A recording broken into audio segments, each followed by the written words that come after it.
Hey, we're the Cola Guys. I'm David. And I'm George. We have the privilege today of having a guest from the Department of Natural Resources. This is First Sergeant Hunter Robinson. Hunter, say hello to everybody. Hey, how are y'all? We are great. Thank you for joining us today. Hunter, you're responsible for, the DNR kind of as a game warden in Lexington County, correct? That's right. Awesome. Brought to you by Dick Dyer, Mercedes-Benz, the first Mercedes-Benz in South Carolina. So why don't we start off a little bit? Just introduce yourself to our audience, who you are and a little bit about what you do. And because we brought you on here today really to talk about, boating safety and boating safety in general on Lake Murray, so to speak. So why don't you, tell us what you do and a little bit about who you are. Yeah, I appreciate the opportunity to let people know that don't know what we do. Again, I'm Hunter Robinson. I've been working in the law enforcement section of DNR since 2000. And that time I've been on Lake Murray in Lexington County that whole time. So I'm very familiar with the area, and, things have changed a lot in that time. Uh, just briefly, what DNR law enforcement is responsible for enforcement of game and fish laws and safety statewide. So we do go statewide and work other counties, but in general, you're hired working a specific county for day-to-day calls, and we branch out when needed to other counties. So with that being said, I supervise a unit of 9 officers here in Lexington County, DNR officers, and we work the land as well, but Lake Murray takes up a lot of our time, especially in the summertime. Awesome. Now, with having a lot of boaters on Lake Murray, are all the regulations statewide imposed on Lake Murray, or are there also local regulations that boaters have to consider when they're out on the lake?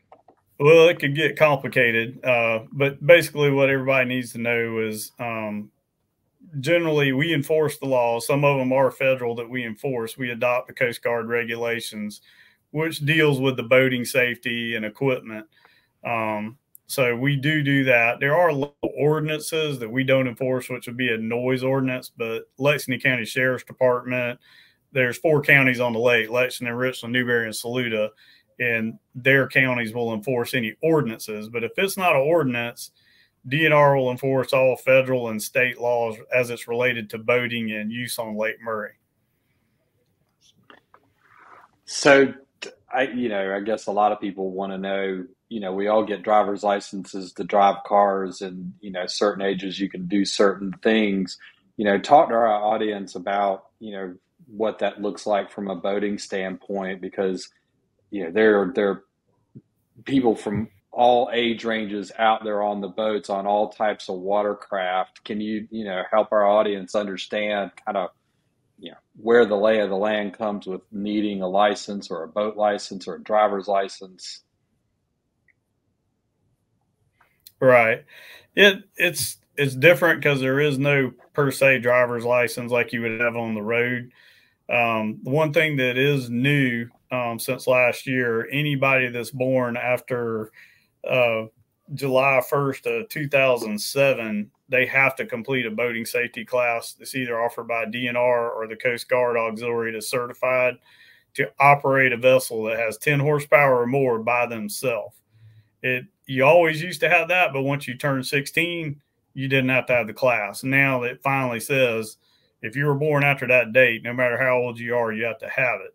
I would strongly recommend to people that have been boating their whole life still take the class, because we see a lot of times these younger kids that take the class know more than some people that say they've been boating their whole life because they're not familiar with, some of the rules and such. So we really encourage people to take that boating safety class and actually get out and do hands-on training with an experienced boater if they haven't, because there's more to boating than sitting in the class and knowing the rules. It's different driving a boat than it is a vehicle, for sure.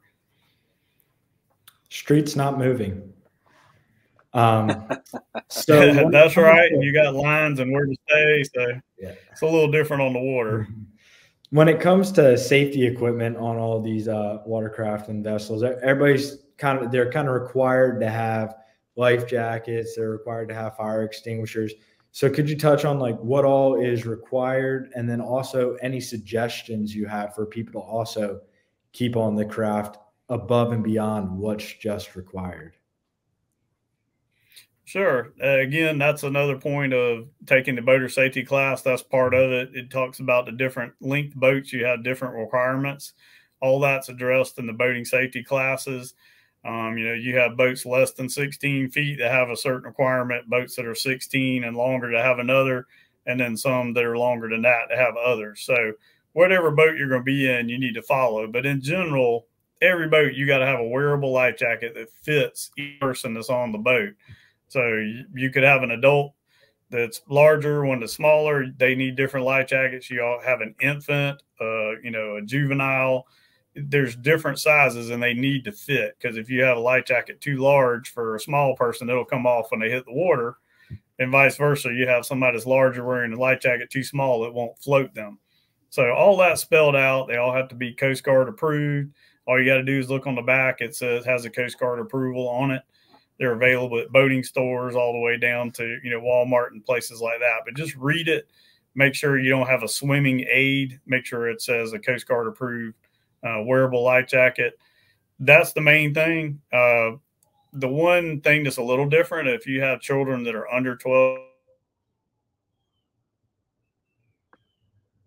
wear a life jacket. They're on a boat that's less than 16 feet long.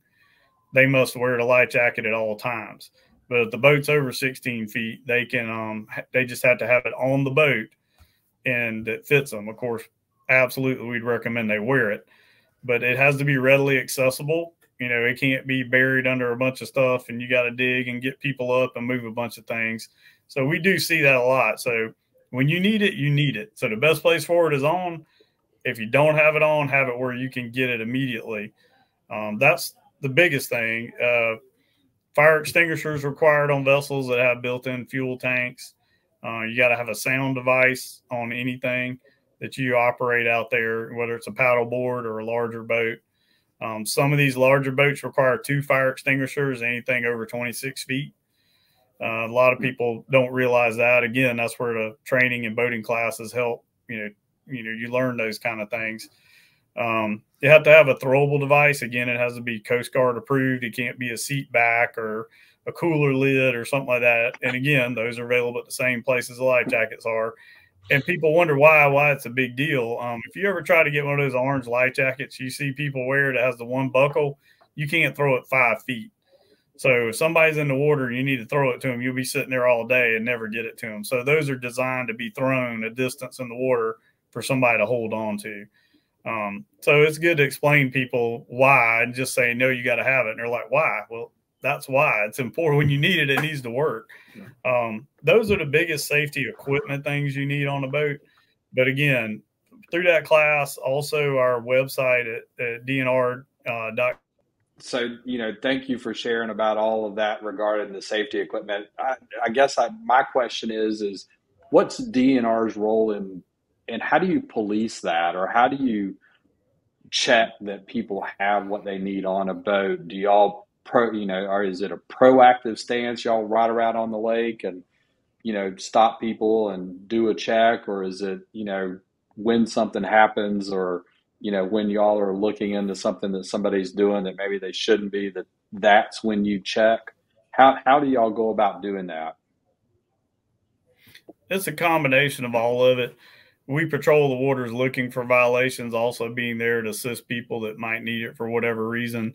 And if we see a violation, obviously we'll stop the vessel. And if we stop the vessel, whether it be for an expired registration sticker or any violation we see, once we make the stop, the first thing we're usually going to do is a safety check. So while I'm dealing with that boat, I want to make sure everybody's got a life jacket and there's no issues in case something were to happen while we're alongside the boat. So we do that as part of our stop. Now, we don't generally just go out and stop a boat to check for all their safety equipment. There's usually a reason we stop. It could be minor, or it could be major. It could just be to inform somebody of, something in the water or something they need to be aware of. We also have courtesy inspections at some of the boat landings at the dam on like 4th of July or big Labor Day, things like that, where people can bring their boat on the trailer, let us look through. and if they're missing something, they'll have an opportunity to get it fixed before they put it in the water. We do those around the state, and that's usually advertised on our website. But usually if we're out there patrolling, if we see something unsafe or a large number of people on a boat, we might stop it, make sure they're in capacity and have the right number of, life jackets on board. Certainly.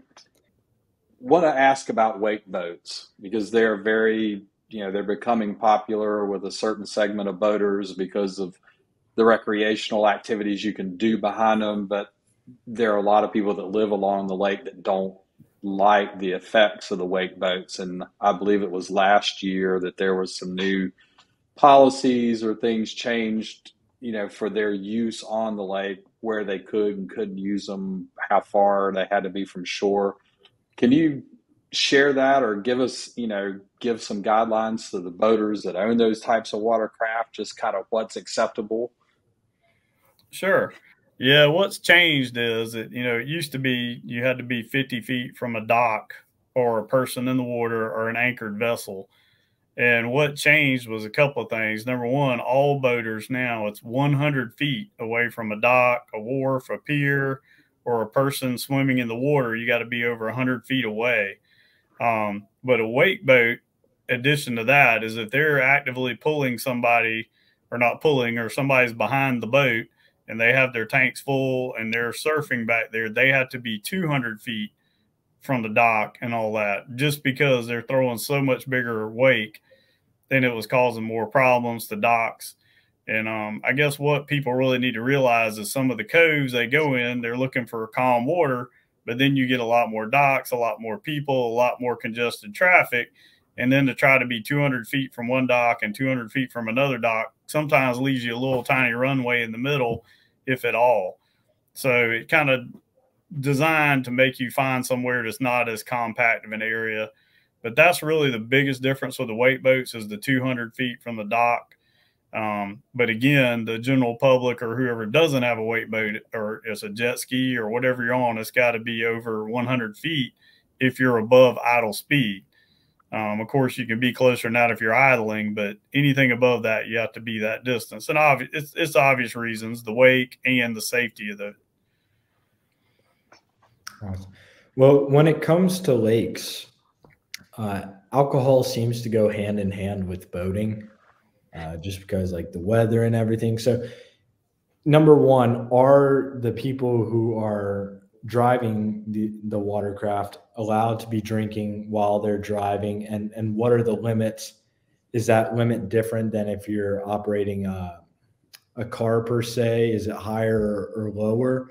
And also, how do you go about trying to, number one, be proactive about getting these people off the water once they've had too much to drink, and then also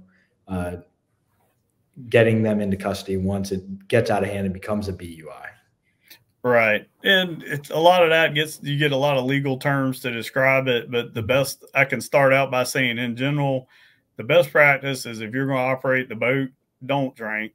Be the designated driver. That makes it a whole lot more simple, because there's a lot of factors that are involved that you don't have on the highway, which this proven fact, scientific, that when you're on the water, the wave action, the wind action, the heat, dehydration, all that you get on the water, it increases your impairment from the same amount of alcohol you might drink on land in an air-conditioned location or somewhere. Once you get on the water and put all those factors in, what it comes down to is you can't be materially or appreciably impaired in any of your functions when you're operating a boat.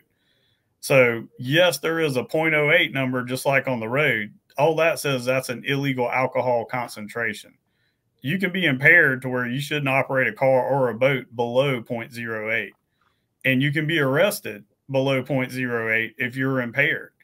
So that's where it gets to be that area. The best thing is not drink, because if you're like just throwing something arbitrary out there, you drink 2 alcohol drinks over a certain amount of time on the road and you're fine, you might not be on the water because of all the factors that influence your faculties to operate. So that's why I say it can get a little confusing with some people. So there's no point in chancing and say, well, can I drink 2 and be okay? Can I drink 4? Just just skip it if you're going to operate the boat is what we recommend. But to answer all your questions, yes, you can consume alcohol if you're 21 years old on the water while you're operating. And that's not a reason to stop if you're just drinking alcohol. So that is different than a car. But again, your impairment is the same as a road. You can't be impaired. You have to be able to be in control of the vessel. And as far as detecting it, sometimes we will come upon it on a regular stop for some other reason, and then we realize the person might be impaired. We would offer a sobriety test at that time. And kind of like on the road, there is an understanding that you give consent to a breath test once you operate a boat on the waters of the state. Just like on the road, you can refuse that breath test if you're arrested, but it does suspend your boating privileges for 6 months, no matter what the outcome is in court, guilty, not guilty. The fact that you refuse, you're suspended for 6 months, and you have to take a boating safety class to be able to get your privileges back. If you're convicted of boating under the influence in court, you also have to take a drug and alcohol program, which costs a great deal of money. And so all of that has to be complete before your privileges to operate will be reinstated. There is no boating license, but if we stop another boat and run their name, it'll say that they're suspended or not. So again, instead of trying to get around it, we just say, just be the designated driver for today. Next time you go out, you can trade out, have somebody else that can do it. That makes it a whole lot more simple. But I will say that, person charged with BUI, it does not affect your driving privileges because it's not tied to the driver's license. But the fines do add up, when you get charged, and legal fees, and not to mention quite a few jobs are impacted if you get charged with an alcohol violation. That'll impact their jobs. And, not to mention it's just not safe is the main reason that the law is there. So, we never like to talk about people getting hurt because of either their behavior or others' behavior on the lake, but accidents do happen on the lake, on watercraft, boats, jet skis, whatever. I've been out there myself and seen, boats capsized in the deep part of the lake, which, didn't look like somebody was having a good day. But when those things happen, how should somebody report them to get the fastest response to their situation? Yeah, anytime there's an emergency, 911 is what you need to call. There's no need to get confused with a bunch of different phone numbers. Anything that's an emergency that you would call on the land is the same thing on the water. The sheriff's departments, depending on what county you're in, you'll hit a different dispatch because they try to get the one closest to the call. And, of course, those calls get forwarded to our dispatch, and we'll be dispatched out as well. For non-emergency calls where you might see boating, negligent boating or something you feel like you need to report, you can call the regular number at the sheriff's department of the county you're in, or you can call the DNR dispatch. It's a 1-800 number just to report any kind of negligent boating or an emergency as well. But 911, is just a lot easier for people to call. We will still respond to that. Awesome. Since predominantly the people on the lake driving boats right now have still not been born after that 2007 deadline of having to had and go take the safety course, although it's definitely suggested and they should still do it regardless. Could you touch on some of the key points of if there is a right-of-way guideline on Lake Murray about who has the right-of-way in different situations, and also when there are jet skis around, who technically is the one with the right-of-way, and also sometimes that you need to understand that although you have the right-of-way, doesn't mean the other person also knows that, and they may be doing their own thing regardless. No, absolutely. That's a good question and good point. Again, that you could go down a rabbit hole with that too. It's so many regulations, and that's why I tell people taking the class, because you might not have ever driven a boat. You go to the dealership, you say, "Oh, I've driven a car," you put it in, you're automatically responsible to know all the laws that pertain to boating. And you're held accountable for it. So, but there are places to go to learn that and look it up. But just for our sake, in general, the things you encounter on day to day out there is, if you're two boats approaching head on, you go to the right. Each boat veers to the right to avoid, collision.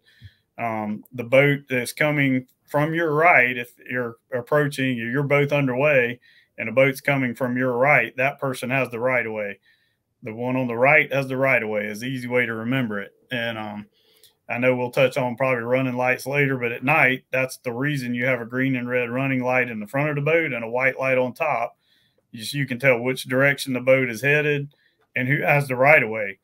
If you're approaching a boat and you see a white light and a red light, that means you need to stop and let that boat go. And if you're coming from the other side, you'll see a green light on the front and a white light on the back. That means you have the right of way. But like you said, the chance of that person knowing and following their rules is not always great. So it's still your responsibility to avoid that collision. But generally, that's a rule of thumb. And all that's addressed in the boating safety classes. And like I said, 12-year-old kids take these things and do well in it. But all that's discussed in there. Mm-hmm. And as far as you're talking about jet skis having right of way, the jet ski is considered a boat. It's a vessel. It has the same rules that the boats do for navigation and all, except they cannot be operated at night with lights or not, because they're not allowed to even have lights on them. So at sunset, they can't be operated. But it's the same thing approaching other vessels. They got to follow the same rules of the road, so to speak, for the water. And that's all good to know, because we're approaching that time on Lake Murray where, you know, people are going out to Bomb Island to watch the migration of the birds in the evening and in the morning. And then we've got, you know, of course, the highlight of everybody's summer on the lake seems to be the July 4th fireworks that Dominion Energy does out from the Lexington side and from the, you know, the Chapin side. What's just some good overall advice you might give people when, you know, they're out and around so many other boaters, particularly at dusk or dark, you know, beyond what we've talked about today, that's just good common sense approach to being safe and, you know, out on the lake, so that we don't have, you know, they don't involve themselves in any type of accident with other boaters?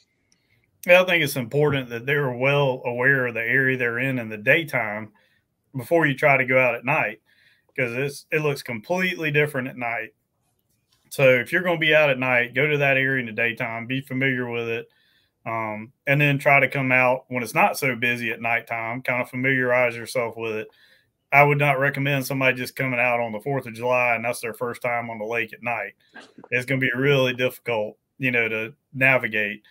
So a lot of people now, they try to hang close to the shoreline, is what we'll see a lot of. They won't all get out in that crowd, which helps. People spread out more, and it makes it easier for everybody to navigate. There's no need to get all congregated. You can see the fireworks from a long way off.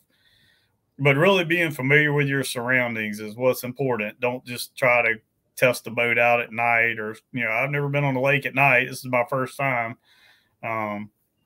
Definitely have a phone that's charged, or a charger you can take, so that you can call us or somebody if there is a need for help.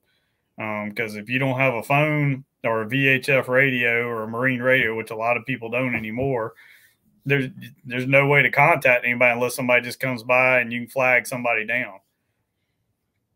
Yeah.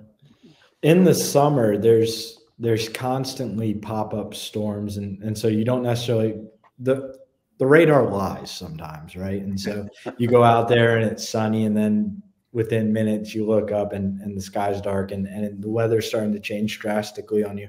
So if you wouldn't mind touching on it or giving some advice on, like, when there is a storm and you're out there and it's kind of already too late for you to have made that decision to get back in advance, are people supposed to keep driving through it to try to make it back, or should they just try and sit and wait it out, or what's kind of a good rule of thumb for them to follow when a storm does occur and they're out on the water?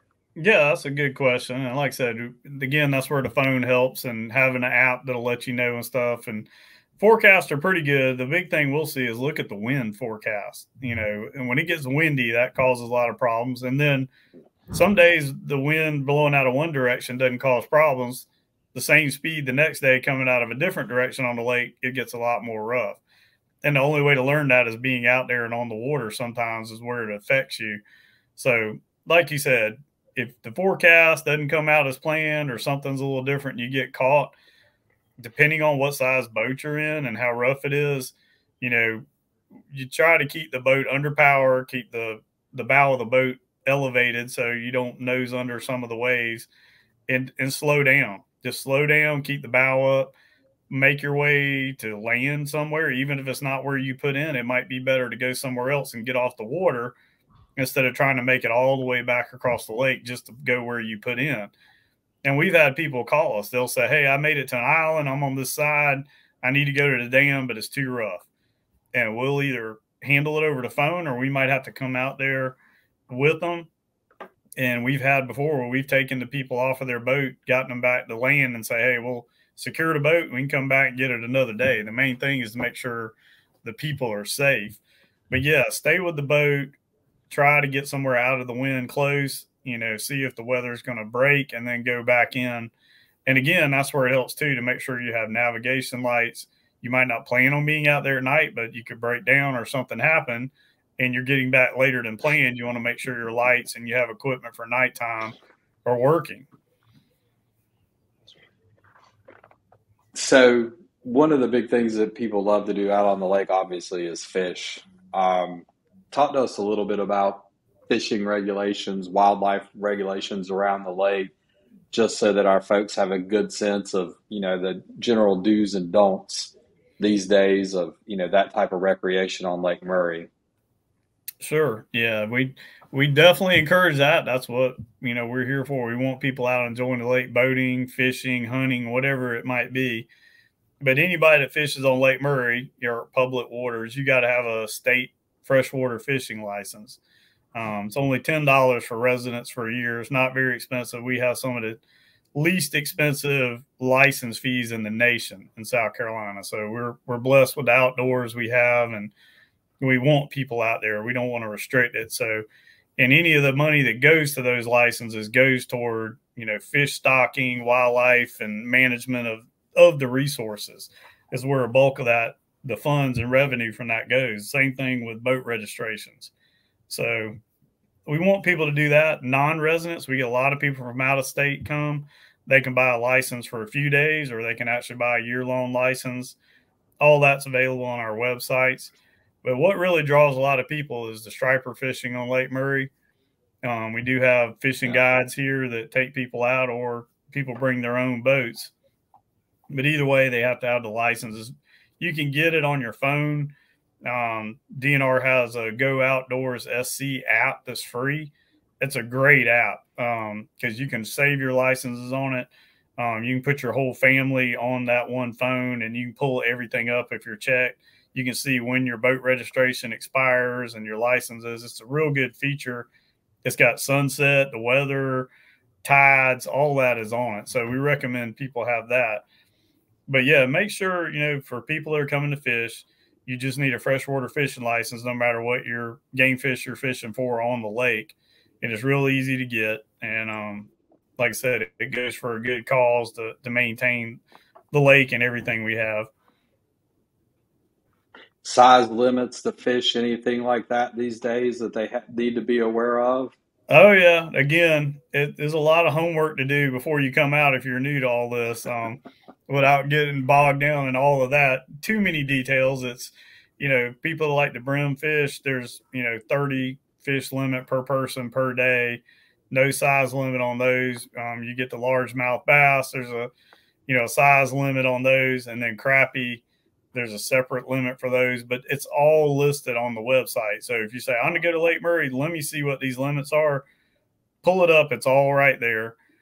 Striper, depending on what time of year it is, it changes. And all of it is biology related, is why that's set. So the striper is 5 per person per day, and they have to be 21 inches long up until part of the year. It changes in the summer because they go deeper into cooler water, and when you catch fish and pull them up, sometimes they will die. So what the department has done is had it where you can keep 5 fish of any length in the summer months, and all those dates are listed on there, on the website when all that changes. But that's why it's important to do your homework, whether you're boating or fishing, to make sure that you got what you need and are following the right size limit. But generally in the summertime, it's the first 5 fish, you either keep them or put them back and you're done, with the striper.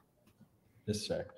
So for people who have watched this now and they're interested in taking that boater safety class and the extra training that goes along with it, number one, is there a price to it? How do they get signed up to take the class, and how many times a year is it taught, or can they take it online, and really just kind of break down the class? That way they know what to expect and they know how to register as well. Sure. Yeah. You can take it online. The only thing that's different, we encourage people to do it in person. They are offered different areas of the state at different times. We have a section that just deals with education. They're law enforcement officers, but they teach these classes. They're taught in a lot of the schools around the state. Even years ago, back when I was in high school, they offered that class then, and I took it even back then. So some schools have it, some don't. We're trying to get in as many as we can. So a lot of people have already had them. But if they're interested, our boater education department, if you go to that www.dnr.sc.gov, that's our website. And it's got everything from fishing regulations, boating regulations, law enforcement, laws, everything. And you just pick the box you want. And it's got education or boating safety. You click on it, and it's explained, very well on there. But just for the number, if you want education, it's 1-800-277-4301 is our boater education. The one thing they do, to take it online, you need to be 12 years old or older, and it's $39 to take the class. There are classes available through Coast Guard Auxiliary that are certified that you can take as well. But as far as ours, that's what you have to pay online to do the class. You'll get a card that you have to keep with you when you're boating to show that you completed the class. Now, we do have some people that are under 12 years old. They'll let people down to about 10 years old take the class, but their parent has to be with them, and they have to take it in person. So a 10 and 11-year-old can't take it online. They have to come to one of the classes and make sure that, they're comprehending what's going on and that kind of thing. So that's why they make an exception, for the not online class. But that's where you would go to take that, and that's the only difference with the age. So folks out in the community that want to volunteer around lake conservation or safety initiatives that you guys have, are there opportunities for the public, to do such type of volunteer work through y'all? DNR, we tend to help with other agencies. There's litter pickup groups and, different things like that.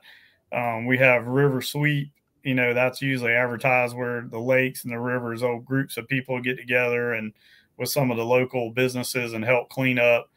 But as far as in the law enforcement section, we don't really have, any kind of program like that.